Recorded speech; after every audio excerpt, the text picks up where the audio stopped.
ସିଲୋ panchayat office ବୋଇତ ବନ୍ଧାଣ ଗଡ଼ା ନିକଟରେ ଦୁର୍ଘଟଣା। Bike ଆରୋହୀକି ଧକ୍କା ଦେଲା ହାଇୱା।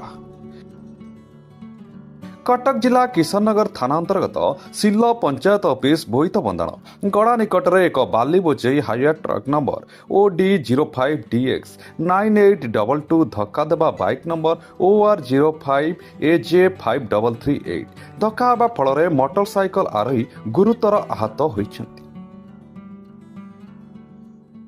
ଘଟଣାସ୍ଥଳରେ କିଶନନଗର ପୋଲିସ ପହଞ୍ଚି ବାଲି ବୋଝେଇ ହାଇୱାକୁ ଜବତ କରିଛି। ଦୁର୍ଘଟଣାରେ ଗୁରୁତର ବାଇକ୍ ଆରୋହୀକୁ ଆମ୍ବୁଲାନ୍ସ ଯୋଗେ କଟକ ବଡ଼ ମେଡିକାଲକୁ ପଠାଯାଇଥିଲା। ସେଠାରେ ତାଙ୍କର ଚିକିତ୍ସା କରାଯାଉଛି। ଦୁର୍ଘଟଣା ଘଟିଥିବା ଦୁଇଟି ଯାକ ଗାଡ଼ିକୁ କଲାବାଙ୍କ ଫାଣ୍ଡି ନିଆଯାଇଛି। ତେବେ ବାରମ୍ବାର ଏହି ରାସ୍ତାରେ ବାଲି ବୋଝେଇ ହାଇୱାଗୁଡ଼ିକର ଦ୍ରୁତଗତି ଯୋଗୁଁ ଦୁର୍ଘଟଣା ଘଟୁଥିବା ନେଇ ସ୍ଥାନୀୟ ଲୋକ ଅଭିଯୋଗ କରିଛନ୍ତି। ରାସ୍ତାରେ ଜମି ରହିଥିବା ବାଲି ଯୋଗୁଁ ଏଠାରେ ବହୁତ ଦୁର୍ଘଟଣା ଦେଖିବାକୁ ମିଳୁଛି।